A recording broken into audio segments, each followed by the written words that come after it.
Friends, welcome to online classes. Good morning all of you. I am again with you, myself Mahesh Kumar Yadav, again with you to present the lesson The Ailing Planet Part 5. तो प्यारे विद्यार्थियों, part 4 में मैंने आपको जो question answers हैं, text book के question answers आपको बताए थे, और आज पार्ट 5 में हम द एलिंग प्लेनेट जो चैप्टर हैं इसके एडिशनल क्वेश्चंस को हल करेंगे। द एलिंग प्लेनेट के जो अन्य महत्वपूर्ण प्रश्न हैं उनका हल सॉल्यूशन करेंगे। तो लिखिए, हेडिंग डालिए एडिशनल क्वेश्चंस।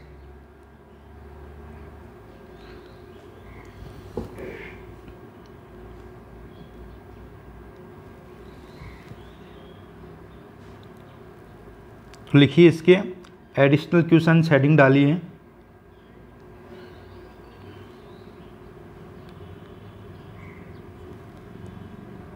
एडिशनल क्वेश्चंस,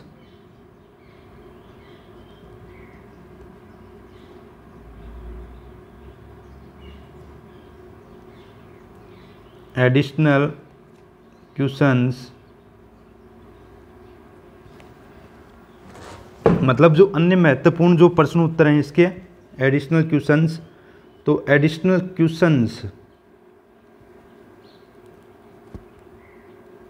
ये एडिशनल क्वेश्चंस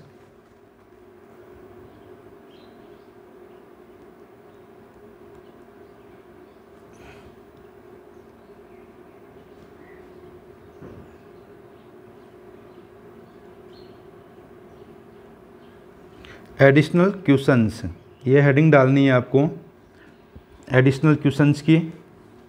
लिखिए इसमें question number first additional questions में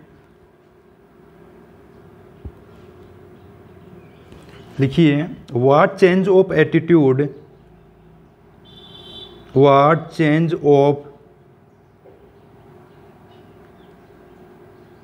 of attitude, what change of attitude has the green movement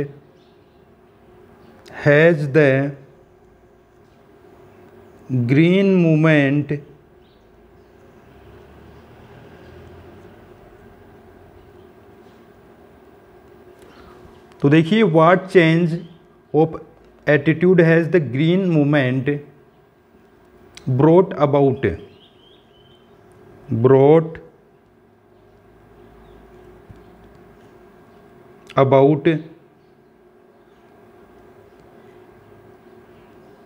तो देखिए ये है क्वेश्चन नंबर फर्स्ट कि what change of attitude has the green movement brought about, कि जो ग्रीन मूवमेंट हरित आंदोलन है वो क्या परिवर्तन लेकर के आया है या उसने क्या परिवर्तन किया है इस पृथ्वी पर, ये बताना आपको। तो लिखिए इसका answer.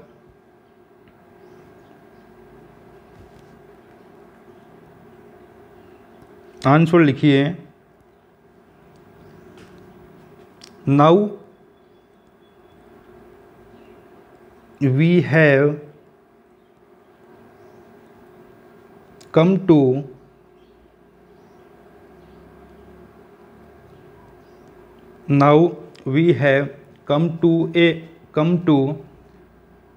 have a holistic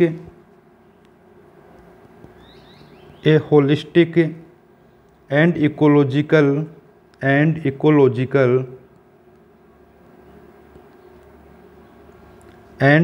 ecological view of the world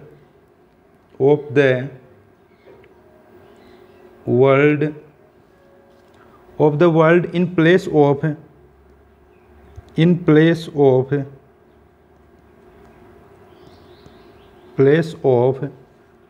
a mechanistic one,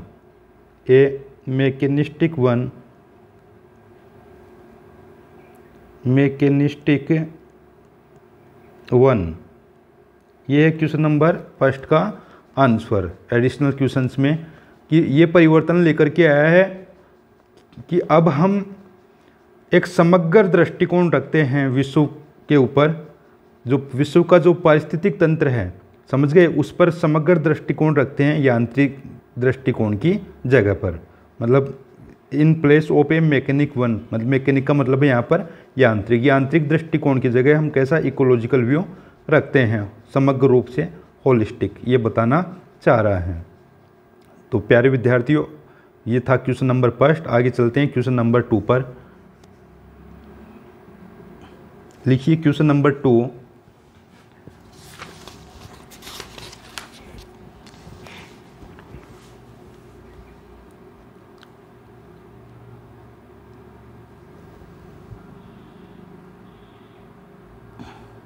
question number 2 लिखिए,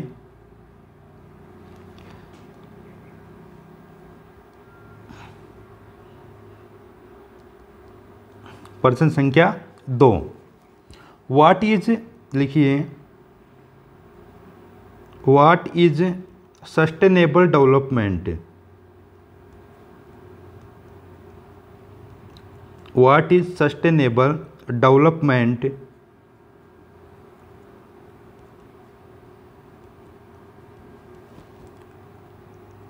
व्हाट इज सस्टेनेबल डेवलपमेंट मतलब सतत विकास क्या है?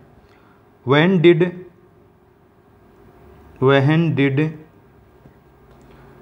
this concept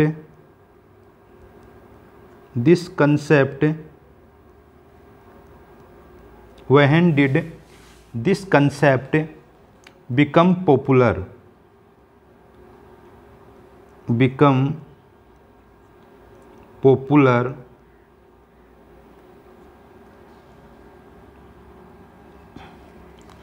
सतत विकास क्या है और ये अवधारणा कब लोकप्रिय बनी, ये पूछ रहा है इसमें। तो लिखिए इसका answer,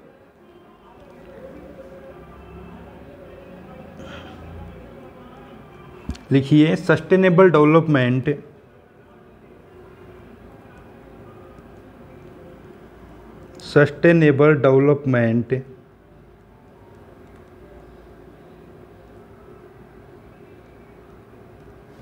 Sustainable development is one that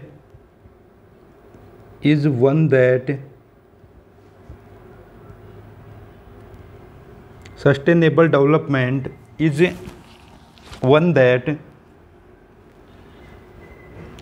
meets the needs,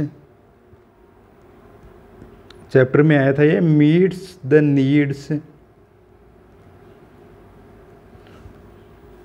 of the present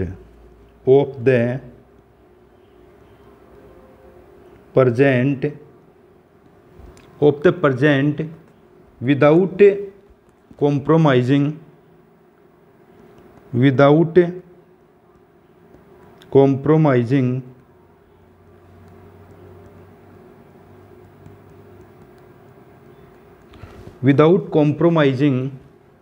the ability of future generations, the ability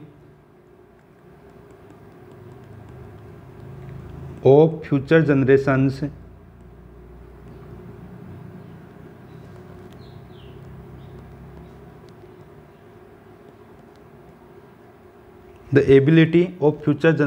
to meet their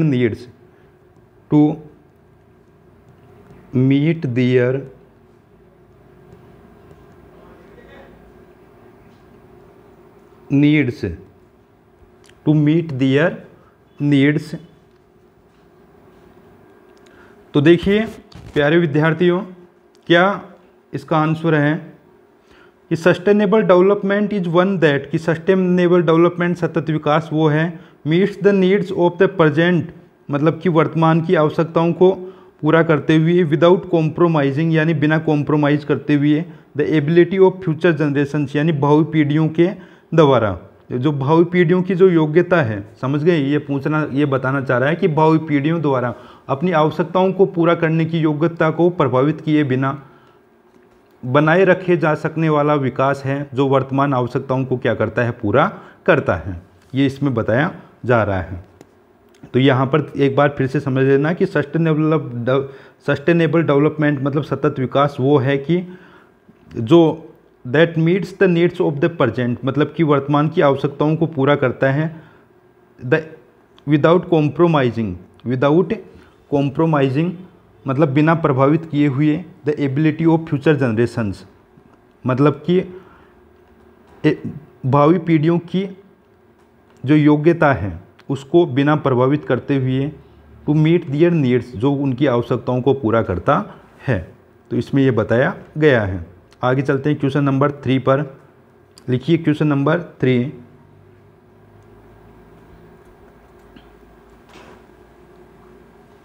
यही लिख देता हूं मैं, question number 3।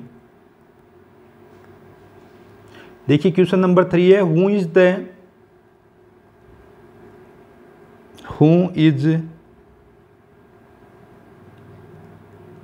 The world's most dangerous animal,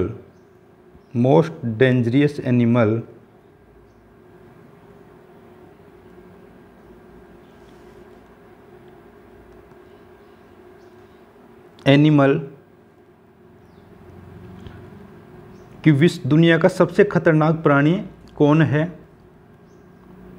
Y, यहाँ क्वेश्चन मार्क लगा लेना बीच में। वाई इज इट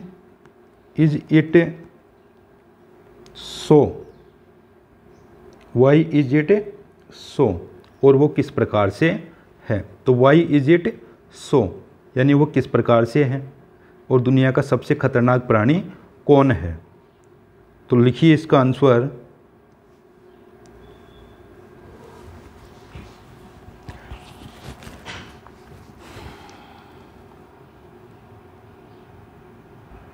लिखिए इसका आंसर,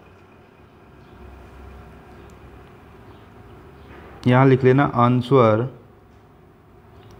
क्वेश्चन नंबर कौन सा था? तीसरा था अपना, कि मैन इज द, लिखिए man is the world's most dangerous animal. तो एक क्वेश्चन का आंसर तो हो गया ये, man is the world's most dangerous animal, कि व्यक्ति है वही सबसे खतरनाक प्राणी है। फिर पूछा था कि इट इज़ सो, मतलब इट इज़ सो ये इस प्रकार है, बिकॉज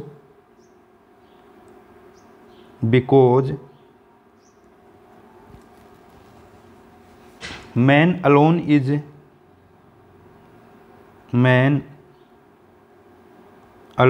इज, कि व्यक्ति अकेला है वो इज रेस्पॉन्सिबल है, मतलब अकेला ही जिम्मेदार है। For turning the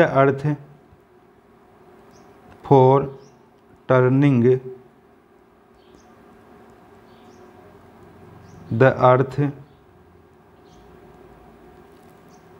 into an ailing planet, बस ये आंसर इसका पी है यहाँ पर, ये एलिंग प्लेनेट, मतलब व्यक्ति खुद ही बदलने में है इसको, पृथ्वी को खुद ही एलिंग प्लेनेट में, मतलब बीमार ग्रह में बदलने के लिए जिम्मेदार है। तो यही बताया गया इस क्वेश्चन में कि व्यक्ति खुद ही जिम्मेदार है, समझ गए। दोनों का आंसर इस प्रकार से था। आगे चलते हैं क्वेश्चन नंबर 4 पर। लिखिए question number 4। Question number 4, what are the principal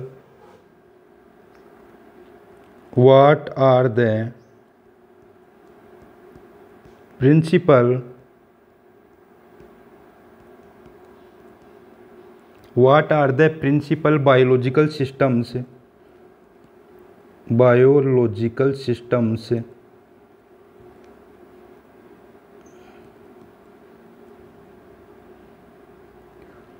What are the principal biological systems on the earth, on the earth. तो ये छोटा क्वेश्चन है यार, बहुत ही मोस्टली ये भी है, ये पूछा जा सकता है आपसे, पूछा भी जा सकता है ये।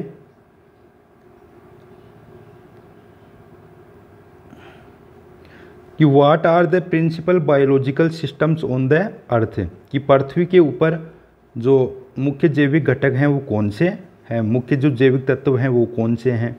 तो लिखिए इसका आंसर कौन कौन से आपको पता होगा ये तो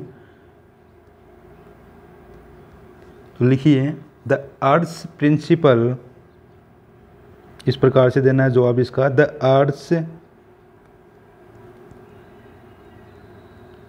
principal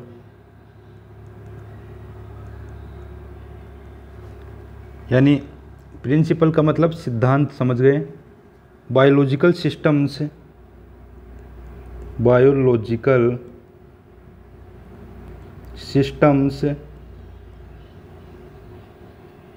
the earth's principal biological systems are four,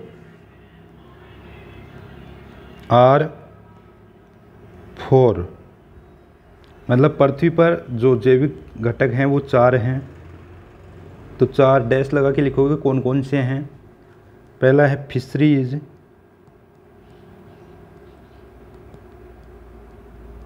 और दूसरा है आपका फॉरेस्ट्स,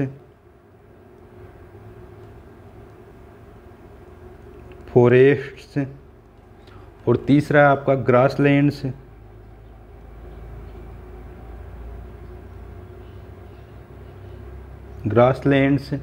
एंड क्रॉपलैंड्स,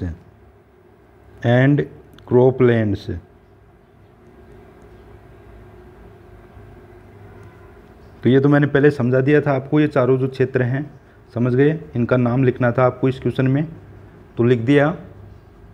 आगे चलते हैं क्वेश्चन नंबर 5 पर। तो लिखिए क्वेश्चन नंबर 5,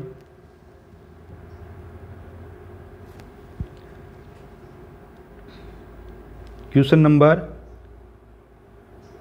5, हाउ आर, ये भी पूछा जा सकता है आपसे कि हाउ आर दे यूजफुल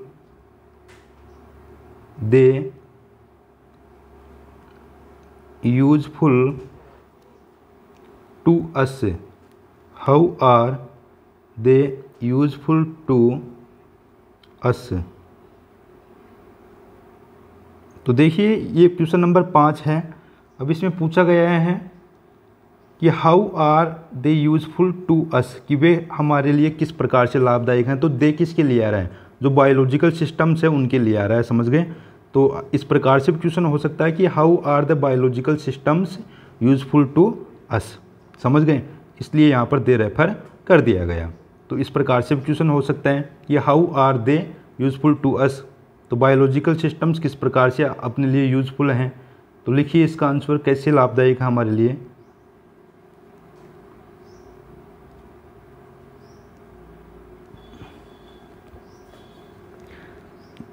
लिखिए they are useful to us, they are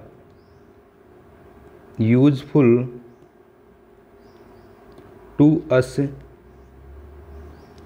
they are useful to us मतलब ये हमारे लिए लाभदायक हैं। तो किस प्रकार से हैं, दे सप्लाई अस फूड, ये चैप्टर में आया था, they supply us food and raw materials, and raw materials,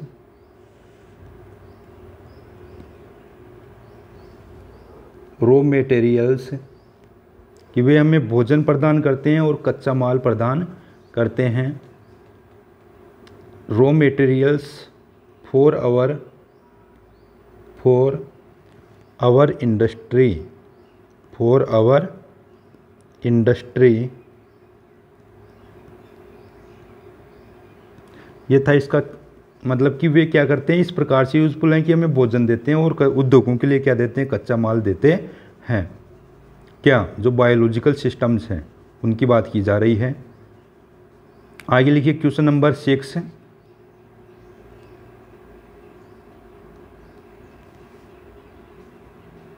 question number 6 लिखिए, what is happening to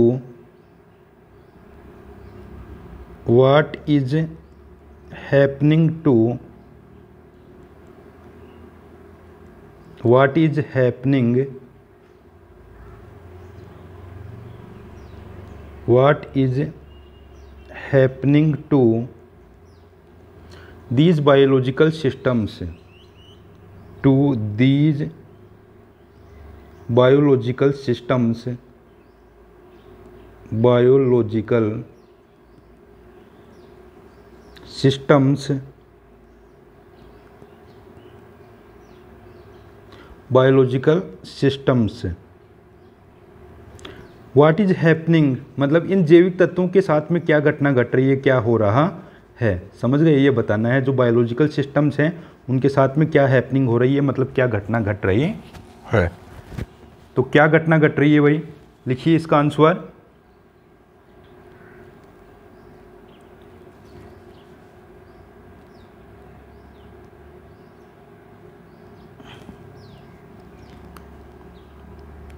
human claims लिखिए, ह्यूमन क्लेम्स, ये है यहाँ पर, ये human claims on these systems, on these systems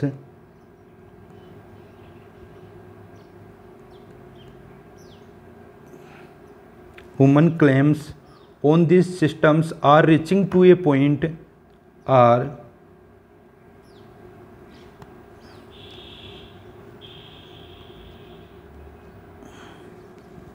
are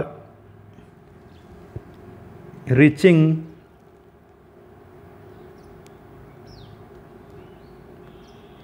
to a point, reaching to a point where their productivity, where अभी पहले भी आ चुका है ये, where their productivity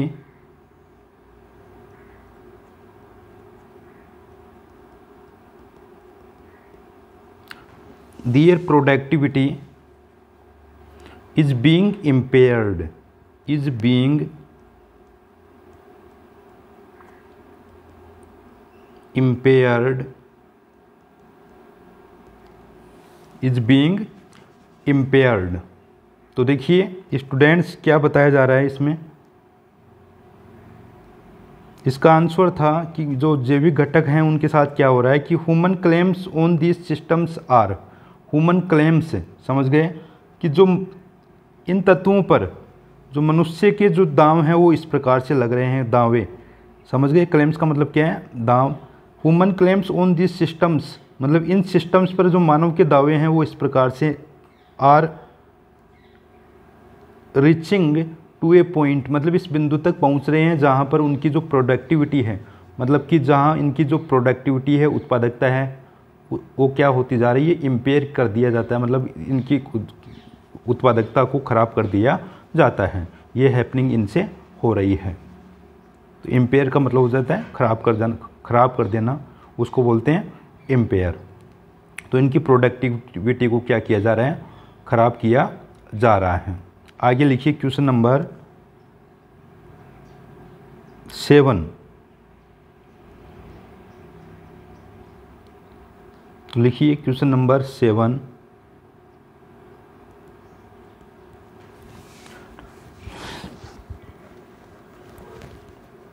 ये भी थोड़ा मोस्टली क्वेश्चन है ये। लिखिए what is the condition, mostly लिखा देता हूं मैं आपको, what is the condition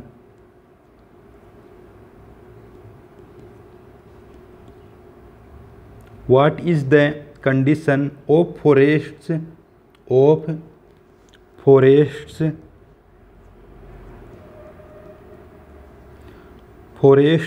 in India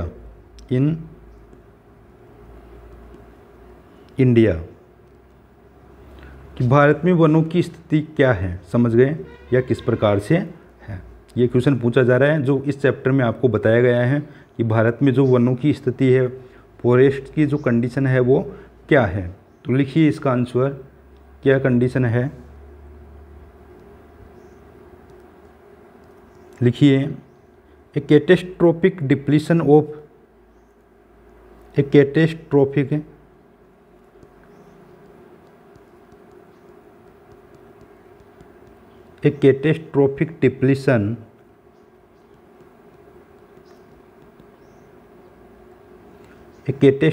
depletion of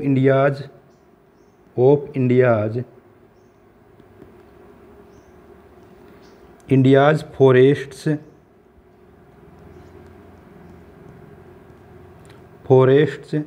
has taken place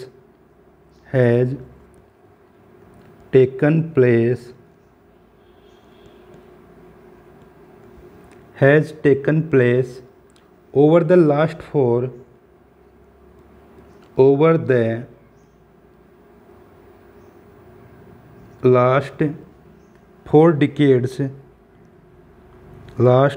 decades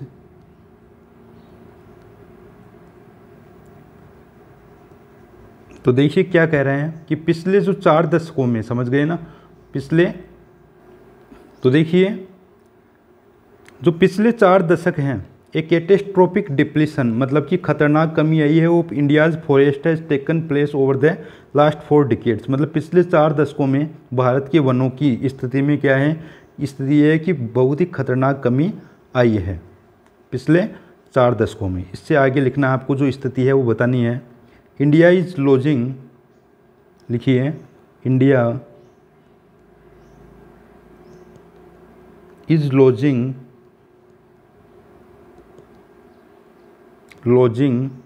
3.7 million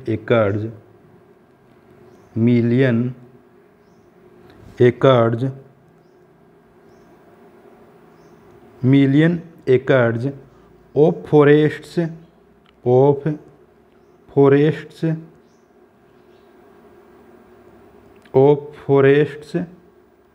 A year, मतलब जो भारत है वो 3.7 मिलियन एकड़ प्रतिवर्ष की दर से वनों को खोता जा रहा है, मतलब 3.7 मिलियन एकड़ की दर से वनों को खोता जा रहा है। तो ये आपको ये भी जो आंकड़ा है 3.7 मिलियन एकड़ का वो याद रखना है कि इतनी 3.7, समझ गए, मिलियन एकड़ प्रतिवर्ष के हिसाब से खोता जा रहा है। इस ये जो दर बताई है इसको भी आपको याद करना है, समझ गए। तो ये था इसका क्वेश्चन नंबर जो अपना 7 था इसका आंसर। आगे चलते हैं नेक्स्ट क्वेश्चन पर। क्वेश्चन नंबर 8 लिखिए। क्वेश्चन नंबर 8 लिखिए।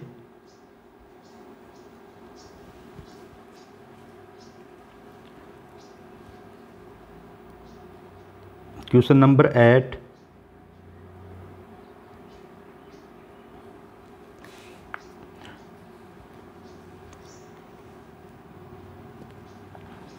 देखिए वाई इज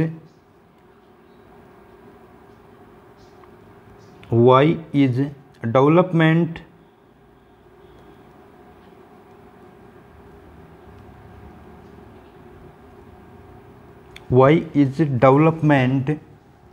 called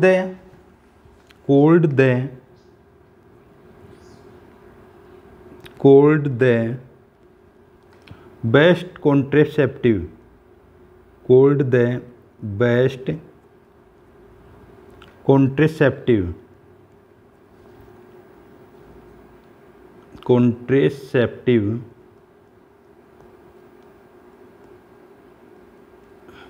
देखिए ये है क्वेश्चन नंबर 8 कि जो विकास है वो श्रेष्ठ गर्भ निरोधक क्यों कहा जाता है। कॉन्ट्रेसेप्टिव का मतलब आपको बताया था, ये जो कॉन्ट्रेसेप्टिव है इसका मतलब क्या है, गर्भ निरोधक।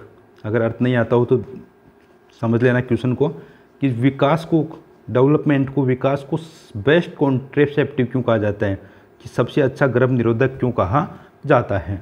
समझ गए विकास को, तो क्योंकि वो आया था कि आयु बढ़ती है, शिक्षा का फैलना है, समझ गए, और स्वास्थ्य में सुधार का होना ही क्या है, जन्म दर में कमी लाता है। इस प्रकार से इसको बेस्ट कॉन्ट्रेसेप्टिव कहा जाता है। तो लिखिए इसका आंसर।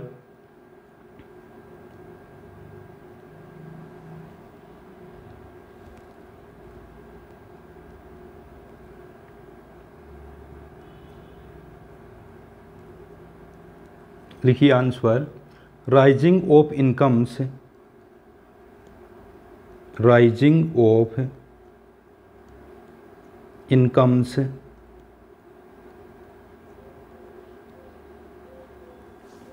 स्प्रेडिंग ऑफ एजुकेशन, इसके आगे लिखोगे स्प्रेडिंग,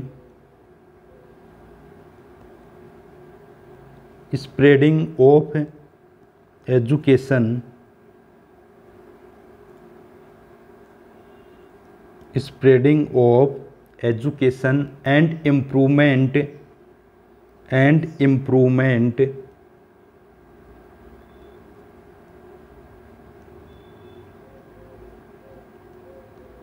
एंड इम्प्रूवमेंट, ई है यहाँ पर, ये मत समझ लेना, and improvement in health bring, in health bring, health bring, in health bring about a fall, about a fall in birth rate, in birth rate। तो देखिए क्या कहा जा रहा है, समझिए इसको क्या कह रहे हैं यहाँ पर, कि rising of incomes, spreading of education and improvement in health bring about a fall in birth rate. समझ गए, 3 कारण बताए हैं कि बढ़ती हुई आय, शिक्षा में, शिक्षा का फैलाव, और इम्प्रूवमेंट इन हेल्थ यानी स्वास्थ्य में सुधार, ये जन्म दर में क्या लाते हैं, कमी लाते हैं। इसलिए बेस्ट कॉन्ट्रेसेप्टिव कहा गया है, कि सब सर्वश्रेष्ठ गर्भ निरोधक इनको कहा गया है। तो ये था अपना क्वेश्चन नंबर 8। नेक्स्ट क्वेश्चन पर चलते हैं। लिखिए नेक्स्ट क्वेश्चन, क्वेश्चन नंबर 9।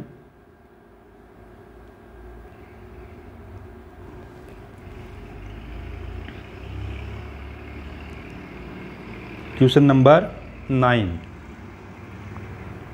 लिखिए, what is the result of the, what is the result, what is the result of the increased, of the increased, what is the result of the increased demand,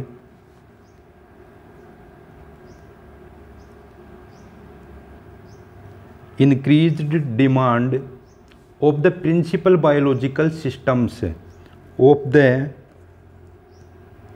principal biological systems, principal biological, principal biological systems.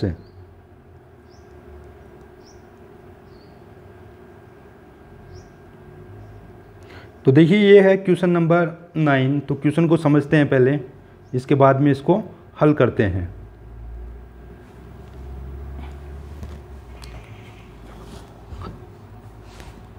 कि what is the result, कि क्या परिणाम है, of the increase demand यानी बढ़ती हुई मांग का, of the principal biological system से, मतलब जो मुख्य जैविक तत्व हैं उनकी बढ़ती हुई मांग का क्या परिणाम है, कि इनकी जो बढ़ती हुई मांग है इनका क्या रिजल्ट है। तो लिखिए इसका आंसर,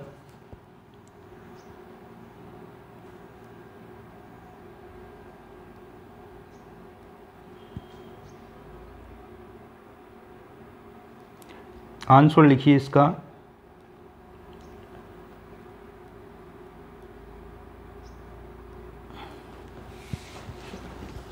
क्या परिणाम है ये बताना आपको। तो फॉरेस्ट्स लिखिए,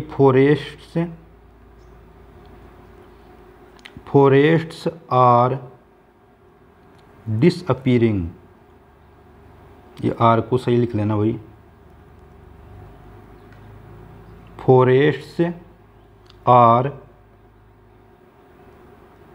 disappearing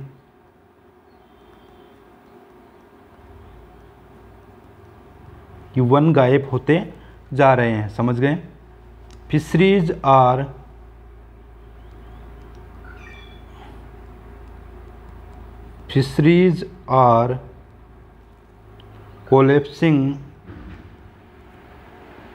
collapsing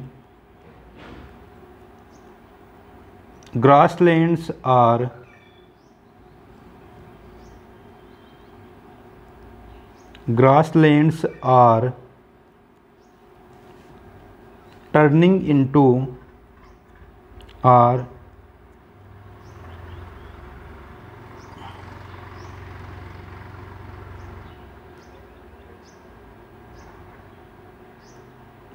are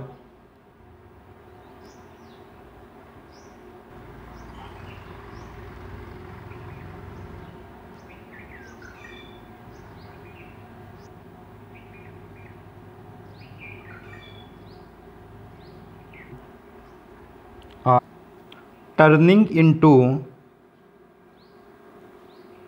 grasslands are turning into, लिखिए, grasslands are turning into wastelands and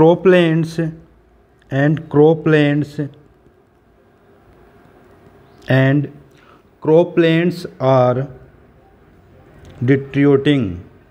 Croplands are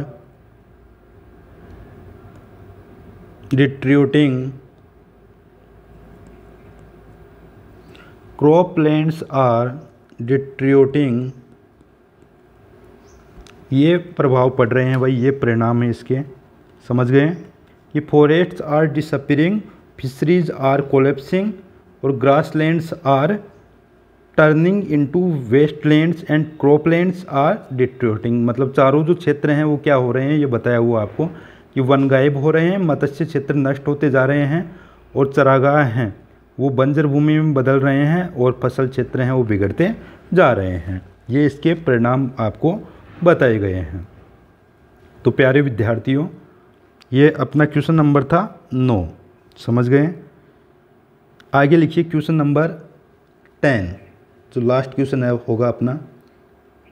question number 10 लिखिए, why are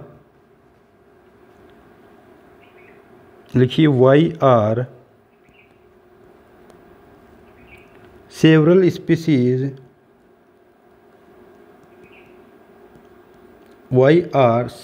species of life facing extinction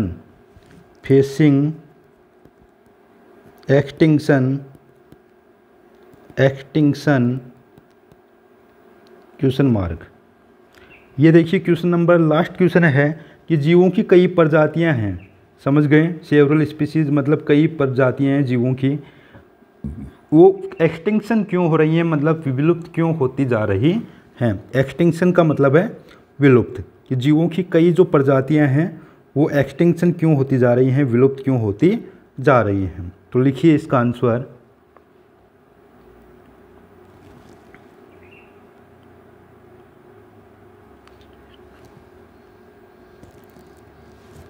लिखिए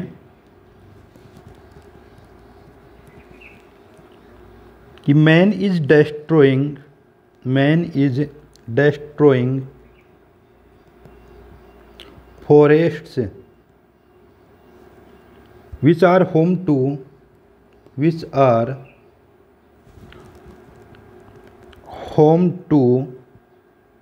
a large number of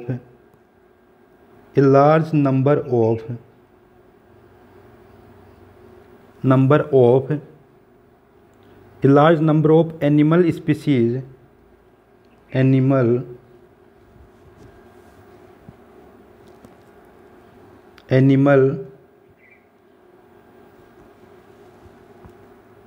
a large number of animal species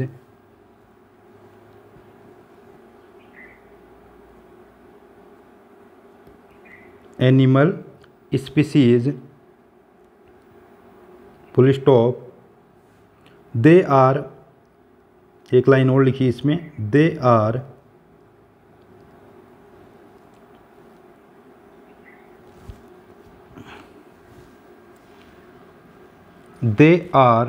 therefore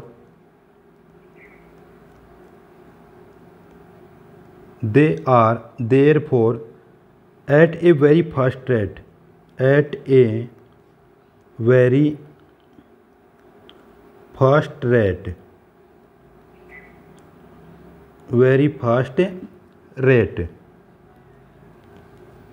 ई है भाई यहाँ पर, ये दोबारा लिख लेना, गलत मत लिख लेना, रेट की स्पेलिंग गलत मत लिख लेना आप लोग, फास्ट रेट, ये था। तो क्वेश्चन को समझते हैं कि क्यों एक्सटिंक्शन होती जा रही हैं। समझ गए कि मानव की जीवों की जो कई प्रजातियां हैं वो एक्सटिंक्शन मतलब विलुप्त होने के कगार पर हैं, तो किस प्रकार से विलुप्त होती जा रही हैं। तो देखिए यहाँ पर इसका आंसर दिया मैंने अभी आपको कि मैन इज डेस्ट्रॉइंग फॉरेस्ट, कि व्यक्ति क्या है कि वनों को नष्ट करता जा रहा है, which are home to a large number of animals, जो कि बहुत सारे व्यक्तियों के ये जो निवास स्थान होते हैं, घर होते हैं, इन बहुत सारी जो प्रजातियां हैं उनके घरों को व्यक्ति ने क्या कर दिया है, नष्ट कर दिया है, क्योंकि फॉरेस्ट को नष्ट कर दिया है, इसलिए वहाँ जो जंगलों में जो जीवों के जो होम होते हैं बहुत बड़ी संख्या में, लार्ज नंबर, वो भी नष्ट हो गए हैं। देयरफॉर समझ गए, therefore at a very fast rate, तो वे क्या हैं कि हम बड़ी तीव्रता से क्या कर रहे हैं कि जंगलों को खो रहे हैं, फास्ट रेट से उनको क्या कर रहे हैं, दे आर देयरफॉर, समझ गए, they are therefore facing extinction, ये लिख लेना, इसको काट देना अब, दे आर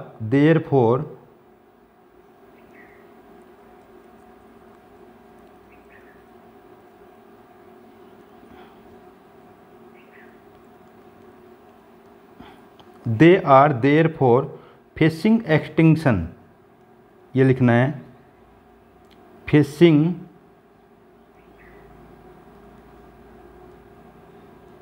एक्सटिंक्शन, ये लिख लेना कि उनके सामने क्या है कि ये विलुप्त होने का जो मामला है वो सामने ही है, फेसिंग एक्सटिंक्शन है। समझ गए, they are therefore facing extinction, मतलब कि वे क्या कर रहे हैं कि खतरे का सामना कर रहे हैं, विलुप्त हो जाने के कारण खतरे का हम सामना कर रहे हैं। तो ये था क्वेश्चन नंबर 10 अपना। तो प्यारे विद्यार्थियों, अपना जो ये पार्ट 5 के साथ में अपना जो लेसन था, लेसन 5 ये कंप्लीट है। इसके एडिशनल क्वेश्चंस भी लिखा दिए मैंने आपको, 10 क्वेश्चन लिखाए हैं, ये 10 क्वेश्चंस बताए हैं एडिशनल क्वेश्चंस। जो अपना 10वां जो 10वां जो क्वेश्चन था ये बता दिया इसको कि व्यक्ति क्या कर रहा है कि फॉरेस्ट को गायब कर रहा है। समझ गए, व्यक्ति क्या कर रहा है, फॉरेस्ट को गायब कर रहा है। बहुत बड़ी संख्या में क्या हो रहे हैं कि जो एनिमलों के जो घर हैं, निवास स्थान हैं, होम उनके लिए आ रहा है, एनिमलों के जो निवास स्थान हैं वो क्या होते जा रहे हैं, नष्ट होते जा रहे हैं। They are therefore facing extinction, इसका दे आर मतलब वे हैं, देयरफॉर यानी इस कारण से वे क्या कर रहे हैं कि विलुप्त हो जाने का खतरे का सामना कर रहे हैं। ये आपको फेसिंग एक्सटिंक्शन यहाँ तक इसका आंसर देना है क्वेश्चन नंबर 10 का। और इसी के साथ में अपना जो क्वेश्चन नंबर 10 है वो समाप्त होता है और अपना जो लेसन 5 है वो भी कंप्लीट है। तो प्यारे विद्यार्थियों, अब आगे मिलेंगे नेक्स्ट वीडियो में, हम कोई नया ही चैप्टर लेकर के, अगला चैप्टर लेकर के मिलेंगे। तब तक के लिए धन्यवाद।